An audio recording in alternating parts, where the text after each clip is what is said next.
On this episode of the Oklahoma Breakdown with Ikard and Lehman, presented by Riverwind Casino, Dusty Dvoracek joins us, and we do a bit of a state of the program for OU football now that spring practice is done.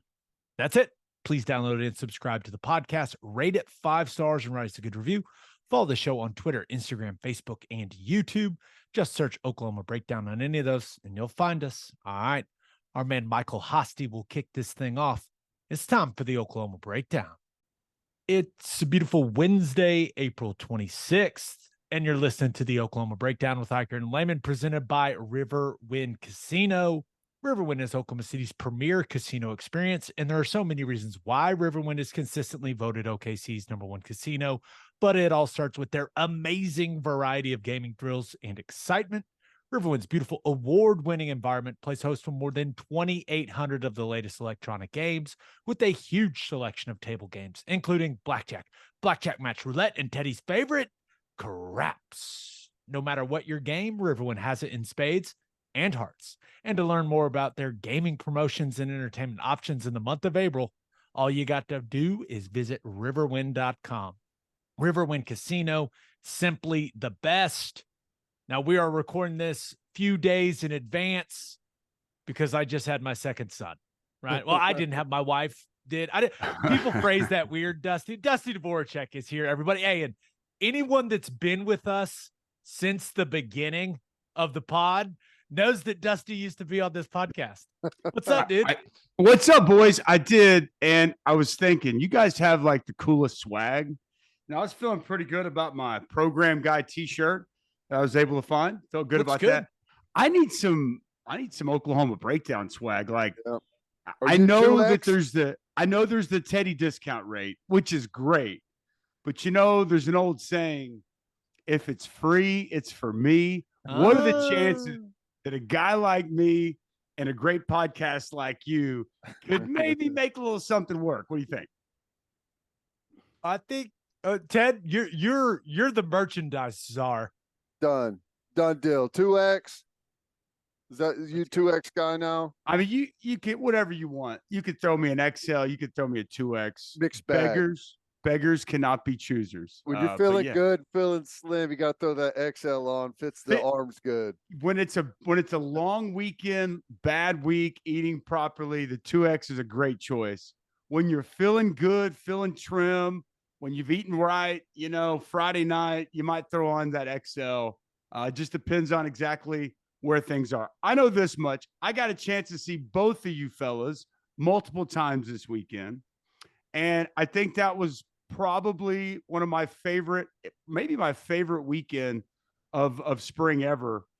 I guess you hit 40 and you start to reflect and you start to realize, damn, maybe I'm over halfway to the end.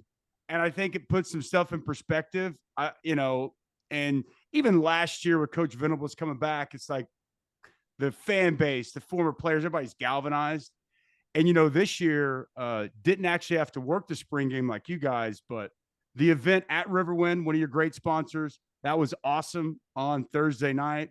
Friday, Ted and I played in a golf alumni tournament, which tied for 5th. Ted felt pretty good about what we put out there, 11 under. Noah Allen is a cheater. I refuse to believe that he didn't doctor the scorecard.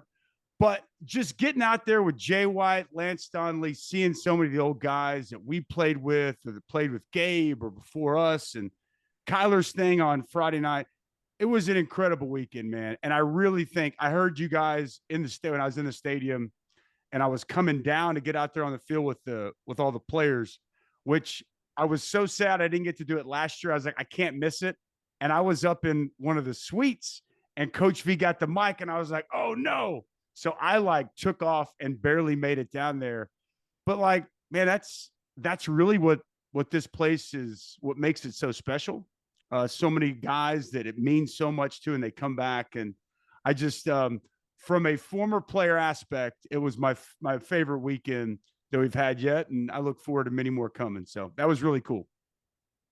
No doubt, man. I think the new staff is doing a really, really good job of getting the former players back in the fold. But wanted to have you on here because You're one of the best analysts that covers college football, and you got to go out to a lot of spring practice, right, and see this team. So not just what we saw out on the field in the spring game, which when it's first offense on second defense, and first defense on a very patchwork, especially that O-line, second offense. I don't know how much we learned, but let's start on the defensive side. Dusty, I want to get your thoughts. Let's start with the defensive line. Like, where do you feel the program is at along the defensive front right now? Well, they look great yesterday. Can we bottle that up or on Saturday, whatever day? I think that Jonah Ulu moving inside is a good thing. Saw that on one of the early short yardage. I think he made another play in the backfield. Smaller, quicker, move him inside. He's got good length. I think his frame can hold a few more pounds. He's going to help. Isaiah Cowboy, he had a bull yesterday. He looked strong, even in camp. He just looked strong. I thought, Jordan Kelly moved around well. Okay. I think they need to continue to work to get better inside. But I do think those three guys have the ability to be on the field, be a good part of a rotation amongst others. But I think that they're solid with room for improvement.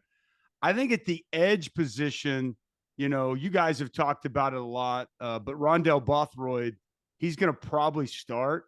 He's at least going to push for starting time. He's just a savvy vet. I did their game. I did Wake Forest, Florida State last year. He's heavy-handed. He sheds blocks, which, for being completely honest, this front struggled with last year, and they still struggle at times. Camp when I've been there, just really being able to punch, separate, shed, get off blocks, be able to be active to make plays. So he's going to help you do that. He's also gives you a pretty good little pass rush. I thought R. Mason Thomas, just his body, he looked like a completely different young man than he did a year ago. He's not perfect. He's still got a lot of learning to do, but I bet he's 20 to 25 pounds heavier than he was when he played last year. I just like what I see. He's got really good movements. He's got twitch in that first step. So I think those two guys, I'm a big Ethan Downs fan. Reggie Grimes, a big body. I'd love to see those guys continue to get better. But the key for me is guys got to do a better job getting off blocks and making plays. And I still think that is a work in progress up front. And I hope that through the summer they attack this. And I hope that with this portal, if there's an opportunity to get somebody along the front, whether that's inside or on the edge, I don't think that they're going to be afraid to try to go after and do that. So, if I'm being completely honest, Gabe, I think it's a group that needs to continue to improve and get better. And they go out there yesterday and they play as good as I've seen them all year, right? Or this camp. I think I was at 4 practices of scrimmage, and then the spring game. I thought it was the best they looked collectively. So I was optimistic by the last thing I saw, but I want to see him keep getting better because you guys know, there's no secret championship teams have great defensive fronts and guys that can disrupt, can change games. And, the only way you can do that is to get off blocks. And I think that my number one thing heading into the summer and into the fall, if we can be better as a defensive line at using our hands and separating and getting off blocks, as well as our linebackers, I think we'll be in a much better place. I actually thought guys used their hands pretty well yesterday, so they just need to continue to move in that direction. Yeah, and I think it takes time. I wanted to get your thoughts on this. We don't have to spend a whole lot of time. We could do a whole podcast on the defensive line, but what do you think of like the development process? Like because everyone teaches defensive line technique a little bit different.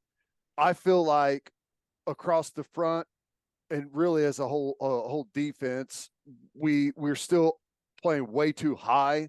Yes. I know a lot of people everyone wants a big 350-pound defensive lineman, but I constantly tell everyone it's about pad leverage and technique. I don't know that you ever played at 300 pounds at Oklahoma, and you're one of the best to ever do it. So how do you think the technique that they're teaching and everything, is it there? Are you seeing guys improve? Yeah. Look, I think Coach Bates is really good. I think technically, I spent more time really watching him individually. I think he teaches really good stuff as well as pass rush. That's evident on the tape from where he came from at Clemson to now. I think pad leverage is always something you have to work on. And if you are undersized, if you don't get your pads down, it's going to be a real problem. I know it's something they work on, but it's something that everybody has to continue to get better at. But I really do. I feel like sometimes on the edge, and I'm not saying this is a direct reflection in any way of Coach Chavis. I feel like on the edge, like sometimes you can almost do too much, right? Like, let's get really good at one move, okay? And then let's have a counter, all right? If I can get really good at two things, you can be a pretty good pass rusher. But when you try to do a little bit of everything, and you don't master anything, it can be struggles. So I think just for those guys off the edge in particular, true pass rush situations, not a stunt, not a blitz, one-on-one, you're on an edge, whether you're just a chop rip speed guy, you're going to beat them blow and go, and then you've got a nice spin, or you've got a hump move that you're going to counter to come back inside, whatever it may be. I feel like sometimes guys are almost trying to do too much. And again, maybe that's just them. So, and it's great. Like I'll talk to D linemen. Who you studying? What pros? Sometimes you can study way too much. And it's like, oh, I want to do what Von Miller does. And did you see what Aaron Donald did? Yeah. They're like the best to ever do it. And I'm not saying Oklahoma guys are doing this. I'm just saying in general. I think that if you can ever get to a place where you can master one really good pass rush move, and you've got a really good counter to make it tough to come back off that, that's where you hit. And then after that, you pull a potpourri and have some fun. But I haven't seen enough of that from the edge guys. I want to see more of guys mastering one thing really good, being able to counter. And I think it's going to give those guys off the edge a better chance to have success consistently getting to the queue. I think that's a tremendous point, right? And right now, when you think about the defensive front, if it pops into your head, Dusty, but like I can't think of a guy that I am like, yeah, he's got that go-to move, right? And that's not normally that's not how you really want it to be. You want a guy to be like, hey, I know exactly what I'm getting, and it's because he's done it and he's been effective with it. And maybe Isaiah Coe got decent at the snatch last year, maybe, but I mean, it's not like the production was there. So I think that's a tremendous point by you. We need some guys to develop some signature moves. Yeah. And just one though. Again, yeah, right. Like, I feel like you can overdo it. Dwight Freeney. I'm going to go way back. I was going to say that a minute ago. I'm going to go way back. Speed a guy that was represented by the same agent as Teddy and I way back when. He's one of the best speed rushers in the history of pro football. So if you youngsters are out there, you don't know who Dwight Freeney is, go get a YouTube highlight reel and go watch him. Dwight Freeney would give you a fastball every time. He was going to get wide. He was going to get up the field. His first step was explosive and as quick as anybody's, and he was going to make that tackle kick. Half the time, he was just going to beat you with speed. But he would get those tackles because they'd be so scared of his speed rush. They'd kick out so far wide. He'd have some of his patented spin move. I mean, it was so easy. He had him beat, though, as soon as he set the pick before he even spun, because those guys are just kicking and they're trying to get out there. And as soon as he put that pick down to spin, they're already beat. And so he was so good at that one move. And it's coming. But then if you just have one counter, Gabe, the best defensive lineman you played against, I bet they had one move and you're like, damn, I'm going to have to deal with that all day. And then you finally do everything you can to deal with that, and they counter you. And you're like, that's a change up. Yep. What do I do now? So I would say that to any young pass rusher. And the fact that and I watch this team in pass rush, and they try a lot of different stuff. Like sometimes, man, just become an expert at one thing, be able to do that really good. And if you can have a counter off of it, you can find a lot of productivity and have a lot of success. Dan Cody didn't have a lot of moves. Dan Cody was a speed rush guy. He'd get wide, he'd get up the field, And he developed as he went on a pretty good little inside counter. He really had one good move, and he made a lot of plays, and he's one of the best defensive ends that ever played. Tommy Harris had about 10 moves, okay? But Tommy Harris might have been the best pure pass rusher inside that I've ever seen to this day. Everybody isn't built that way, but you can still have a lot of success without having this abundantly massive tool chest that you have to constantly go dig from. Yeah. That's a lot on D-line. Sorry, I'm sure I'm Look, That's good boring stuff, though, man. boring Yeah, your no, listeners. I think it was a tremendous point. We'll get you back to the interview, but first, Love's Travel Stops is now offering a nationwide 10-cent per gallon discount on gas and auto diesel. Just download the Love's Connect app and scan your barcode at the prompt on screen and watch the price drop 10 cents per gallon. Across the country, the Love's Connect app unlocks exclusive deals and can help any traveler plan their route or meal on the highway. So before you hit the road, be sure to download the Love's Connect app to save 10 cents per gallon and experience the country's best highway hospitality at Love's Travel Stops. Love's also have you covered if you forget your phone charger or headphones with their expanded mobile to-go zone. And of course, don't forget to grab yourself some of that delicious Java Amore. Opolis Clothing is the exclusive home for all of our Oklahoma Breakdown merchandise and is the best place to get your OU and OKC Thunder gear as well. If you want to live your life in better self-comfort, go to opolisclothing.com. That's OPOLIS clothing.com. Use promo code TED, TED, for 10% off your entire order. It's opolisclothing.com. Use promo code TED for 10% off. Buttery soft and 10% off. And hey, you hungry out there? Well, then head to the garage for hand-smashed patties, butter-toasted buns, and ice-cold beer. Their food is fantastic, and it is the perfect spot to watch any big game. Visit eatatthegarage.com to find a location near you and order online from the garage in your neighborhood. All right, back to the interview. Dusty, I really do. Now, with what you've seen from the defense as a whole, right? You know, clearly last year wasn't good enough. Right. We all can acknowledge that. Yes. But with what you've seen from the defense, what you saw from throughout the spring, what do you think is the strength of the defense with what you've seen? The secondary, it should be. I just really like where Woody Washington is.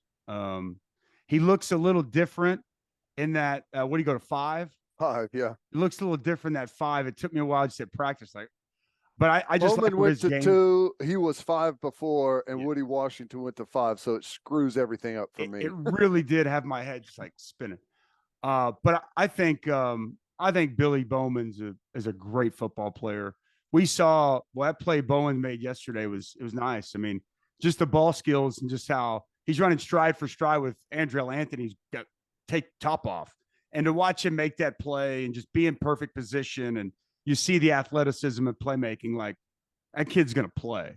I really like where Justin Harrington's at in that cheetah spot. So, there's some other corners that are going to step up. The Josiah Wagner kid, he popped to me every time I saw him, like 23. The kid from Washington, I think he's got a chance to be productive and be a player.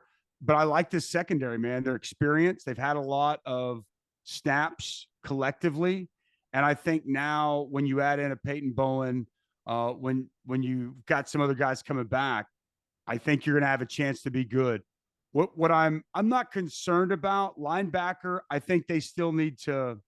I mean, again, I didn't see it in the spring game, and Ted is there watching them more than me, so Ted can give the best linebacker breakdown. But I still think I think Jaron's still learning a little bit. I think Cannett can still come on and it'll click. I've been really impressed with Kobe McKenzie.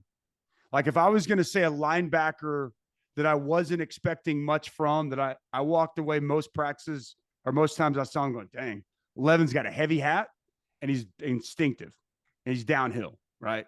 So I like what I've seen from him. I think that he's going to be a part of that rotation. Danny Stutzman, I mean, you know what you're going to get from him.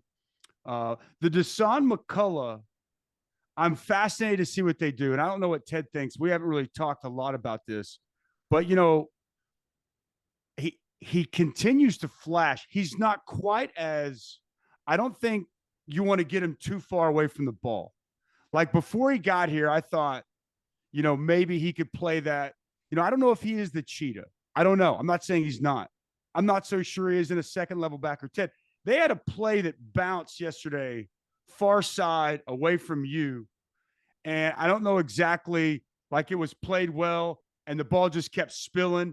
And I saw Deshaun play off a block, kept scraping, and he's in perfect position for like a no gain or a 1 yarder. Like that looked to me like he looks really comfortable kind of in that second level backer spot. I just thought the way he was moving laterally, getting off blocks, I like him there. When you see him further away from the ball, I don't know. I'm not saying he can't do that. He just feels more comfortable to me the closer to the ball he gets. So I think that's something that the kid can play, right? He's got some natural instincts. He was around the ball a lot the last 2 practices I went to and then the other day. So where he lands, I think is going to be fascinating because I do think he's a key piece, right? Like you need him. He's a different body type. He's long. He can get to an edge. You can use him in the blitz game. I think he's a pretty good natural tackler. Like he needs to be an impact player. And exactly how Coach Roof and Coach Venables decide to deploy him and where they decide to use him, I think could be pretty instrumental on how big of a jump this defense takes next year. And I'm not putting it all on his shoulders, but you're getting an additional body type and new kind of player that you haven't necessarily had this past season. And I'm intrigued. I'm optimistic big time. I just don't know, Ted, exactly where he fits on this defense. Well, I think that's a legitimate thought. I think the cheetah is like the perfect world. If you could have a guy with his length out there, and I think we got to remember he's still young, right? He's still got a ton of eligibility left. Harrington's in his final year, and he's in a good spot, Ted. And that's my other point. I think Coach Venables wants to get as many dudes on the field at once as possible. Mm-hmm. And I don't know if you want 37 off the field. I don't know what you guys think, but 37 to me when I'm out there, I'm like, he finally, I think, understands his role. He's confident in his play.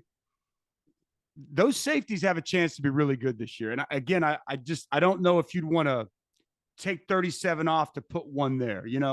I feel like if you could have 37 stay and find a place to get one on the field, that sounds like the more quality players on the field, the better. I think I still believe he's more of a stand-up edge guy. Yeah. I like him close to the ball. Yeah. And maybe inside backer, Kobe McKenzie, Canick are battling it out at Mike. Stutzman, the only backup we have for Stutzman right now, Witter's been banged up. He didn't do much this spring. It's Kip Lewis. We have one inside backer that's played any amount of football at all, and that's Stutzman. Nobody else has played anything at all. So that's the thing that worries you. So, yeah, I don't know. Now that we're getting close, like over the summer, I'm sure Deshaun will still work at that cheetah spot, and it will continue to work there. But, yeah, it wouldn't shock me if they moved him to an inside spot to start to see how he looks, or even move him up to an edge if they can put some weight on him. Dusty, do you remember when Jim Knowles was still at Oklahoma State and some of the stuff he would do with Trace Ford? Yep. Where he'd float him in the middle of that defense. I mean, they did it with Dan Cody back in 2004. Remember the spinner package that they put in and they move him around? No, it's a great point.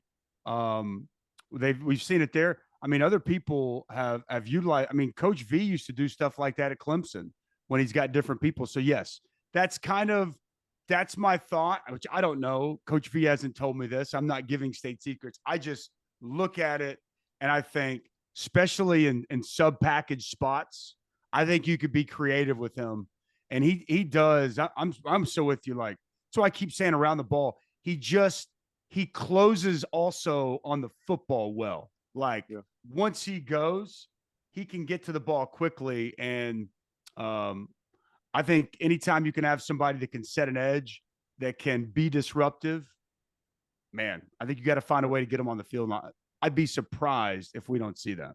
Last thing on him is, like, for me, where he was in the first practice I attended Same. to the spring game, he may have made some of the biggest jumps in just knowing what he's doing and looking the part out there of anyone out there. So That's right. It's exciting that there's some guys like that. And maybe before we move off of defense, Adibare.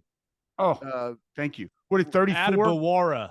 Adibawara. Can we call him PJ? PJ. Yeah. I was told PJ is good. I like this kid a lot. He is so his brother is like the guy who put up maybe the freakiest combine in the history for the kid from Northwestern. Went from an 284 ran first round 4.48. pick. Yeah. He weighed 280. He ran 4.4. Right? What? How's that even possible? I was told I don't want to start. I don't want to get people like, oh, but like I want to say they told me he was front squatting like I thought somebody told me like 5 wheels, like 500 pounds, because he doesn't have very big legs, but he's crazy strong. But in his frame, like he ain't even scratched the surface. I mean, this kid is a good looking player, man. And everything I've been told, he's an awesome young man, works his tail off.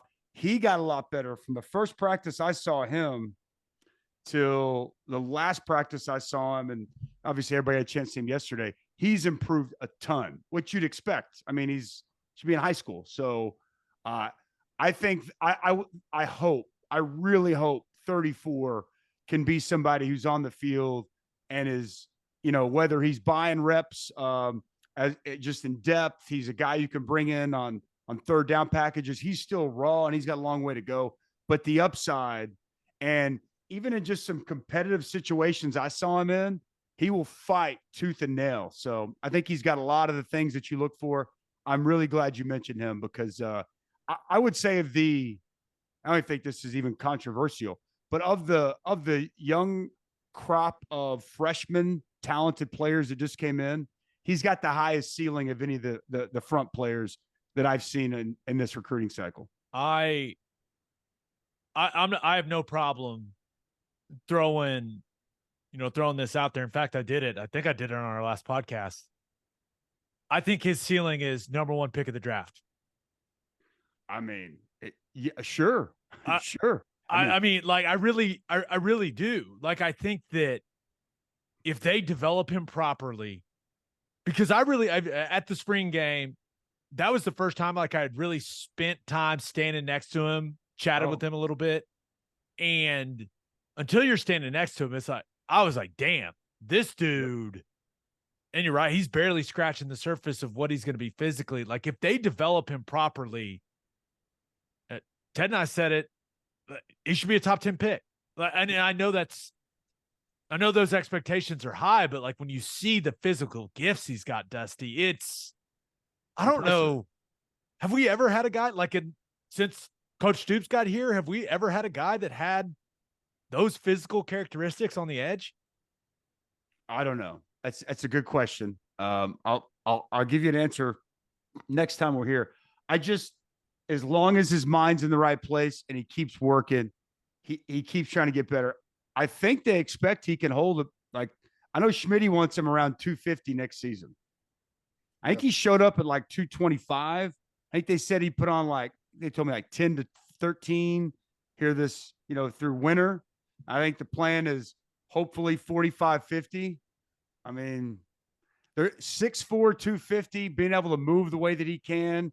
I'm telling you, like they said in the weight room, he's freaky. I mean, again, look at his brother. I mean, I saw a video of his cloth. younger brother who's like a sophomore. Yes.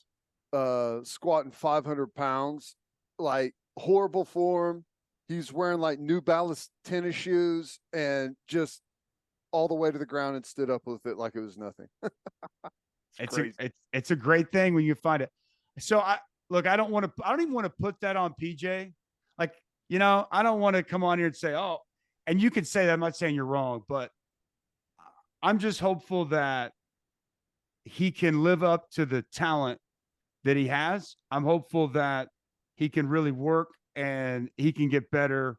And yeah, he'll have a chance to be a different game-changing type of player that needs to be more commonplace at Oklahoma. And everything that I've seen, he has the traits, the mindset, I think the work ethic to achieve that.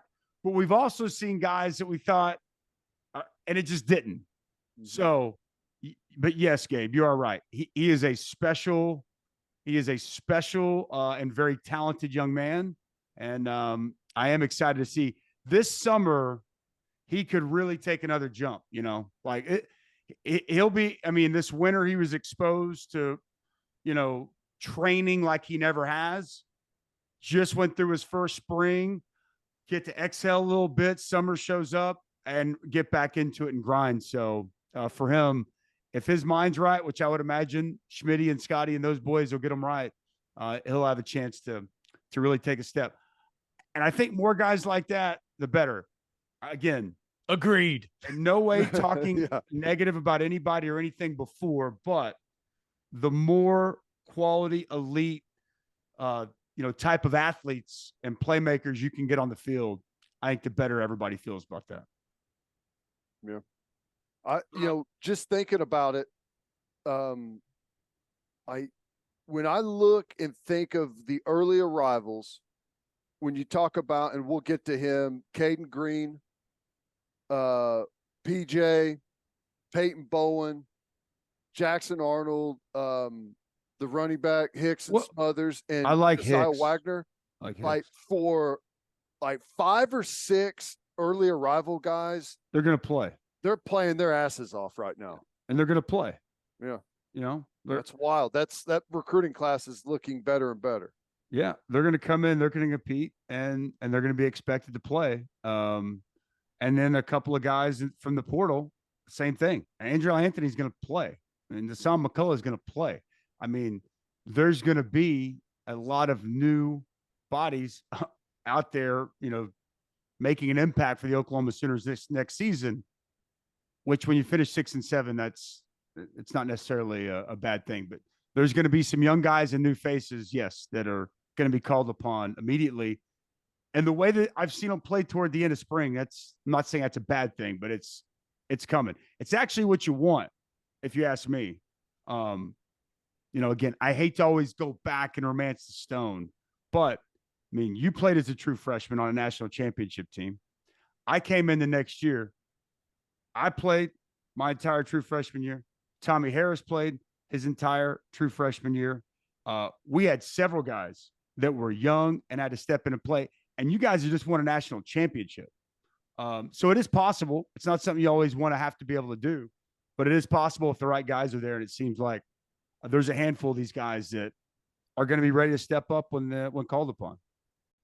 We'll get you back to the interview, but first, Bishop McGinnis Catholic High School represents a tradition of educational excellence in Oklahoma City. Grounded in a faith-based education, students prepare to meet their potential with an individualized academic path that strives for success. Bishop McGinnis offers a college prep curriculum that includes 22 AP courses, participation in OSS AA athletics, where they've won over 100 state championships, and numerous clubs and organizations for students to join and grow. If you want to provide the best possible educational and spiritual development for your children, contact Bishop McGinnis Catholic High School or visit bmchs.org. Financial aid is available. And attention, business owners, you need Insurica in your life. Insurica is one of the country's largest insurance brokers with 30 offices throughout Oklahoma, Texas, and the Southwest. Insurica is able to customize programs by accessing the latest information from many insurance carriers. They compare and contrast coverage offerings and pricing in order to design a cost-effective, comprehensive program to meet your business's specific needs. Insurica's clients become best-in-class businesses by working with Insurica's team of advisors to manage risk. Purchasing insurance is only one way to protect your business. Best-in-class businesses win by avoiding a loss in the first place. If your business partners with Insurica, you'll save huge amounts of money and take back control of your total cost of risk. I'm an Insurica client, and you should be too. If your business wants to be best in class, connect with Insurica at Insurica.com. That's INSURICA.com. All right, back to the interview. Now, let's look at the offense, Dusty. And anytime we start the conversation about the offense, it always starts with the quarterback position. A lot of people very excited about Jackson Arnold, and rightfully so. I think that kid's going to be damn good. But what have you seen? What have you seen from Dylan Gabriel? Like, how much do you think he's improved from what we saw a season ago? And then, yeah, kind of, what do you think of Arnold? Looks damn good to me. I love what I've seen from Jackson Arnold. I'm excited for him. I was really excited that he got to go in that last drive. I thought the way that whole thing played out could not have been better. Okay. Awesome. To be in that spot, lead a final drive, give him a chance.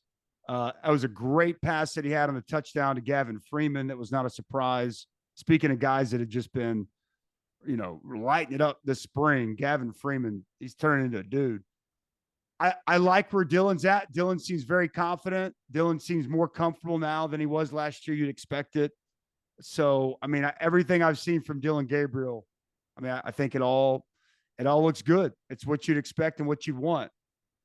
Jackson Arnold, the ball comes out a little different. The kid can really spin it. He's got a very live arm. You got a chance to see yesterday. But I thought some of the sacks, when it is a sack, when it's not a sack, there's some real gray area there. But the kid's got really good mobility, and he processes very well. And I've just seen him make enough really good throws that if something happens to Dylan Gabriel, they won't be running Wildcat next year. I'll tell you that. He's as advertised, and I was just really glad he was able to be put in that spot to make those plays at the end of the game. So I don't think that Dylan is in jeopardy of losing his job, but you know how seasons go. If something were to happen and, they're struggling offensively or losing games, things weren't going according to plan. So I'm not here to say that anyone expects or thinks that's going to be the case, but it's what it is. There's going to be no problem going to Jackson Arnold, even being a true freshman. I mean, he's that kind of player, and I think there's already the comfort level that he can step in and run this offense at a high level. So I think that just having actual depth that you can run your offense efficiently at a high level if something happens to your starter is a massive improvement from where this team was a year ago. And I think that's the biggest point. Like, Jackson Arnold's really good. Dylan Gabriel's going to have a chance to be a really good player, run this offense. They got two options now. They had one option last year at quarterback. That's it. And if you look around college football, a lot of quarterbacks get hurt. A lot of backup quarterbacks have to come in to finish a game, to fill in the next game, whatever it may be. So just to have that depth in the room now, I think is huge. And, I would just say that if you're Dylan, you always want to try to stay healthy, because the last thing you ever want to do in life is get Wally pipped. And if an opportunity presents itself, I would be intrigued to see what Jackson Arnold would do with it. But I think going into the year, Coach Lebby, this offense just feels so much better because they got not one, but two quarterbacks they feel really good about heading into the season with. It's funny you mentioned that. Quarterbacks that got injured last year, Kansas State, Oklahoma State, TCU, Texas, pretty much Oklahoma. Pretty much everyone had their quarterback out, at least some of them for a long time, some just for a little bit. What about wide receiver? I think everyone would agree last year was not good enough for what we expect at wide receiver at Oklahoma. There were some moments, some things looked good at times, but overall kind of fell short. And I don't know how everyone feels coming out of the spring game, but I think it's still one of the positions on the entire team that really needs to prove itself. They could use another receiver. I think they had a kid in, like a portal kid in over the weekend, a couple of linemen, Texas, yeah, and a receiver from was it Thompson? I think it's something. They can continue to add to their depth at receiver for sure. I do like what I've seen from Andrell Anthony. I didn't see it in the spring game. That was the first time I've watch them this spring that he didn't make an explosive play down the field. He's got real speed. I think that some of his like comebacks, I saw him run a couple really nice digs. I think some of his intermediate routes are better than I expected. I didn't know if he was just a vertical guy. So he's been a pleasant surprise. I think Jalil Farouk's has got to continue to get better catching the football, right? Like, can't drop the ball. And I think that if he could be a more consistent, more fluid catcher, gosh, he'd be such a problem, because you get the ball in his hands, he is such a problem and such a weapon. At or around the line of scrimmage, when they'd get him the football, his yards after catch were crazy. But the problem was, we saw last year, there's too many times where he's putting the ball on the ground. So, and I know that that's been a big point of emphasis here this spring. I've seen times where he's caught the ball well. I've seen times where he needs to keep getting better in that spot. Jaden Gibson, I thought he had not one but two opportunities. That first fourth down, I'm not saying it was the greatest throw ever by Dillon. He's moving to his left. He's coming back across the middle. That's a ball you got to catch, though, and just kind of let it go through your hands. You want to see that get cleaned up. Obviously, the last play, the 2-point, but it's 6'5", 190 pounds. Like, gosh, you just got to be able to. So I think both those guys, can they develop? Can they be better catchers of the football? That needs to happen. Nick Anderson, man, he looks good in a uniform. I'm still waiting to see him consistently make plays. I know they like what they see when he's out there and he's able to go. I want to see it. I think that this receiving group really needs Nick Anderson and or Jaden Gibson to take that big jump from where they were a season ago to where they're going to be next season. And then what, six has popped me. Was that Shelton? Bunkley Shelton. I think he's more of like a possession receiver. I think he's more, handsy. Seems like he's got really good rapport, getting the ball out, more short, middle of the field type of throws. But I don't know if there's anybody that just terrifies me, Ted. Andrell Anthony could take the top off. Gavin Freeman, I'm just going to prepare everybody. There's a chance that he has a big role in this offense, I believe, because he gets behind the defense. He consistently catches the football. He's been somebody on third down that has been extremely reliable, including yesterday. I believe that was at a third down on that touchdown pass. He's done that all spring. Now, he's little. He's not a big guy, but it's not going to surprise me at all if we see Jeff Lebby try to find different ways to get him the football in space and utilize him to create some explosive plays with this offense. Looking at tight end, got a lot of really good stuff from Braden Willis a year ago. Glad to have Stogner back, but I just don't think he's as versatile of a player as Willis was. Does tight end feel like the biggest position of need for the offense? It does to me. And that's where I was going to say, with Ted, and if we're going pass catchers, we could throw tight ends and receivers all together. But yeah, I do. And especially when you look at, to your point, Gabe, it's a really good one, but Braden Willis, like, he never left the field. I mean, no, I do probably logged 90 to 100% of snaps per game, probably somewhere in there. I mean, you needed him out there, and it was obviously in a pass catching role as blocker, a lot of different things. And they really don't. They don't have a lot of depth at that position. I do know, just kind of talking with Joe John Finley. I mean, I think he believes Blake Smith is somebody who can be a part of the rotation. And he was a really talented tight end previously. Stogner, even going back to whenever he had the injury before he even left, he's just never returned to that. He doesn't have that explosiveness, right? He's got the big frame. It was good to see him catch a pass there on that opening possession. But yeah, to your point, he's not going to serve this offense in a similar role to what we saw a season ago. So what was the other kid that I saw? Helms is the most 80. Is 80? Yeah.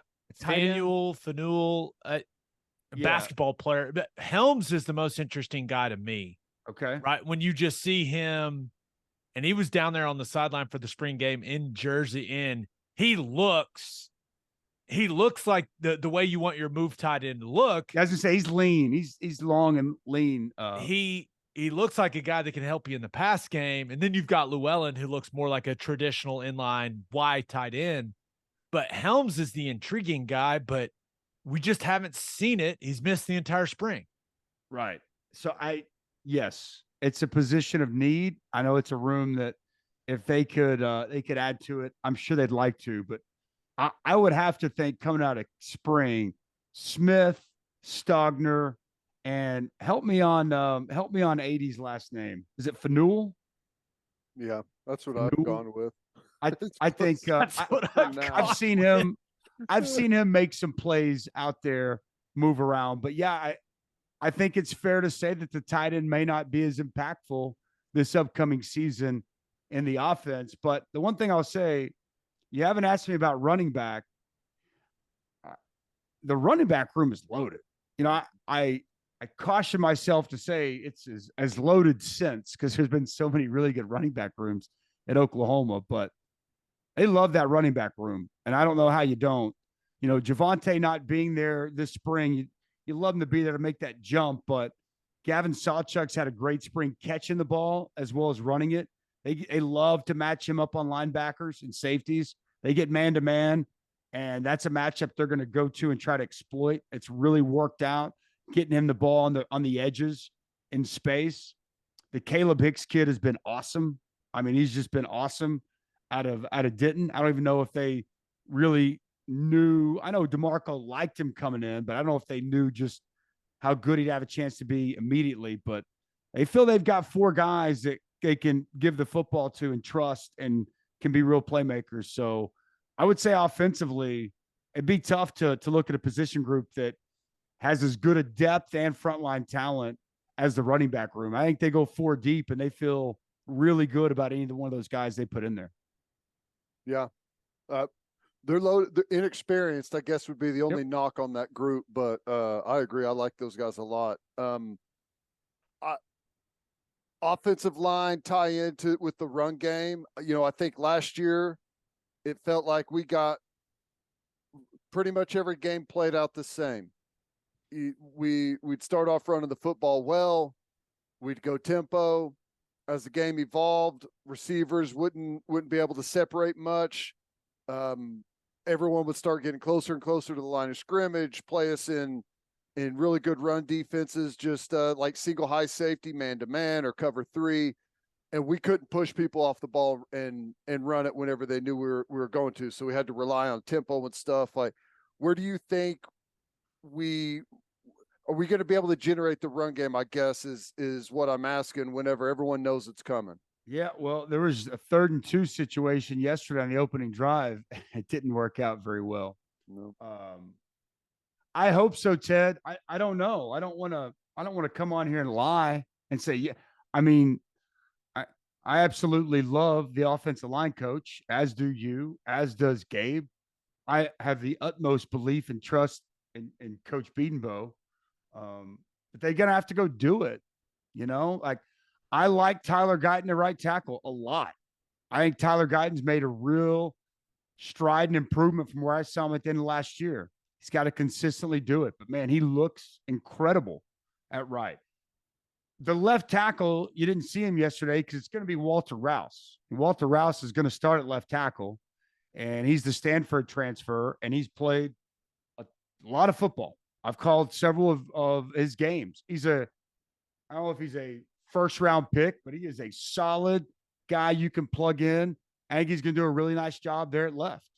So, I think from a tackle's perspective, they feel good. Andrew Rame, I think that is he a road grader that just moves guys off the ball? No, but he's smart.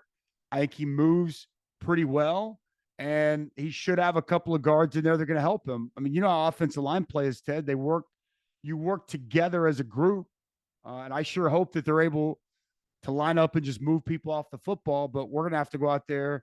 We're going to have to see it. And I just think that with the kid from App State and the kid from San Diego State that was in this weekend, I know that they'd love to get them. So I think that the fact that, they feel that can really add App State kid, I think, depth on the interior, and the kid from San Diego State's more of a tackle that could play guard if you need him to, more of an edge guy. Like, they'd like to have that to add depth. So, I think that there's probably 6, 7 guys they feel pretty good about. But you know how it is with offensive linemen. At times, they can drop like flies, and you got to be able to have 9, 10 really good ones if you're not able to stay healthy. And I still think they're trying to work and get to that point. But I thought what I saw in fall and spring camp, I was more impressed with the O-line than what I saw yesterday. So it was weird because I think a lot of people walk away from that spring game and you go, oh, the offensive line's terrible. The defensive line's great. And that's fine. But I don't think that was indicative of the way the entire spring played out. From my vantage point, when I was there, the offensive line, the run game was giving the defensive line and the defense much more issue than what I saw yesterday. So I definitely saw at times this spring the O-line do what you asked. Will they be able to do it consistently next season? I sure hope so, because much like the defensive line, as you boys know, it all goes back to the front. And when championship football teams, it's no secret that they're typically up for the Joe Moore Award, and they typically have NFL draft picks on their defensive line. We'll get you back to the interview, but first, John Vance Auto Group has been serving Oklahomans for 40 years. They're family owned and operated, and they got 9 full service dealerships in Woodward, Miami, and Guthrie. No matter what your vehicle needs are, John Vance Auto Group has you covered. They carry domestic brands such as Ford, Lincoln, Chevy, Buick, GMC, Chrysler, Dodge, Ram, Jeep, and Wagoneer. John Vance Auto Group's goal is to give unequaled service and to exceed customers' expectations in every way, which is why they have their lifetime loyalty program. And here's how it works. You buy a new or used car from them. All you have to do is get all of the manufacturer recommended maintenance done at the Vance dealership. And if something goes wrong with any of the components of your engine, transmission, drive, axle, or transfer unit, they will cover the repair costs. It's a great deal, and you can browse their entire inventory or find the John Vance dealership near you at vanceautogroup.com. And First Fidelity Bank is a full-service financial institution based in Oklahoma with tailored solutions for all your personal and business needs. Checking accounts, saving accounts, home loans, and much more. They do it all. Whether it's online banking from your computer or mobile banking from your phone, everything is stress-free with FFB. Making mobile deposits, paying bills online, and moving money to different accounts could not be easier. Make your life easier and go bank with First Fidelity Bank. Visit ffb.com for more information. All right, back to the interview. Yeah. All right, last one, man. We'll let you get out of here. Just overall, right? I think all three of us would agree having another season like last season will not be good for our physical and mental health. Right. So how are we feeling about where this team, right, heading into 2020, how are we feeling about where they're at right now? I mean, look, I'm like you guys. I mean, I'm going to ride or die with Coach Venables. So No doubt. I believe when they hired him, he's the right guy, and I'm going to stick with that belief. And I mean, the reality is it was a 6-6 team, 6-7, and there was 3, if not 4 games you could have easily won. Now, there's a lot of people in America that can look at their schedule and say the exact same thing, right? Oklahoma's not the only one. You are what your record says you are. But if you can improve, not drastically, if you can just get better in a few areas, I think most importantly, defensively, being able to pressure the quarterback without bringing added pressure, being able to get off the field on third down, I think would pay massive dividends on what this season looks like next year. So I don't feel like this team is where they need to be to go compete for a national championship. But do I think that right now, post-spring, that Oklahoma has the components to go next year and get to Arlington and play for a Big 12 title? You damn right I do. And that's my expectation for this team. Because regardless, outside of Texas, nobody has better personnel and better players than Oklahoma does heading into next year. They're one of the only schools in this league to return their starting quarterback. There's a lot of turnover in quarterback in the Big 12 this year. There's a few teams that have it, and I think it's going to pay real dividends. So the defense, I think, is where I'm putting my eyes toward. And if we can see improvement in that area, I think this team's got a chance to get back to a place that they haven't been in a couple of years. And I think that they need to, personally, before they head to the SEC, remind the Big 12 who's dominated this league since it came into existence and go out the right way. But that's my expectation, Gabe. That's what I think that everybody should believe what this team and this program is capable of right now. All right. How can people hear you? What are you down to? 5 jobs? Well, when I'm not running kids around like an Uber driver, man, you can hear me on Sirius XM. Got a morning show with Danny Cannell on College Sports Radio, Channel 84, 6 to 8 Central. We flip it around, turn around. We do it for 3 more hours on Sirius XM Mad Dog Radio at Channel 82 from 11 to 2. You can always watch me on Sunday nights with Griffin Communication on the Oklahoma Sports Blitz. And then obviously in the fall, I'll be traveling around calling games for ESPN and ABC. But you can check me out there, or the next time I'm able to make my annual stop here on the Oklahoma Breakdown, you can also check me out there. Love it. Love it, man. Yeah, you're the best. We always appreciate the time. And episode 312 in the books. 312. Hey, how That's about this? Lot. That's a lot. I went back and looked. The first episode all 3 of us did together was April 24th, 2020. Wow. So it's been 3 years, boys. Can you believe that? Crazy. I believe, if memory serves, it was right after the first round of the draft. Yeah. Dude, look at the memory on you. The title is for NFL first round recap or something, like first round CeeDee recap. Lamb got drafted, and it was one of the biggest moments for one of my kids in the history of their life. But yeah, it's been fun, man. You guys have killed it. I mean, obviously, I think you guys are outstanding, but this podcast it's been great, man. You guys do an awesome job and continued success. Appreciate you, man. All right. We'll have a new podcast that'll drop on Sunday. Just a reminder, you can hear Teddy from 3 to 6 on 94.7 The Ref. You can hear me from 2 to 5 on Sirius XM Big 12 Radio, channel 375. Hope you all have a great rest of your week. Have an awesome weekend. And until next time, we appreciate you all for listening. Do what you always do, Oklahoma. Take care of each other.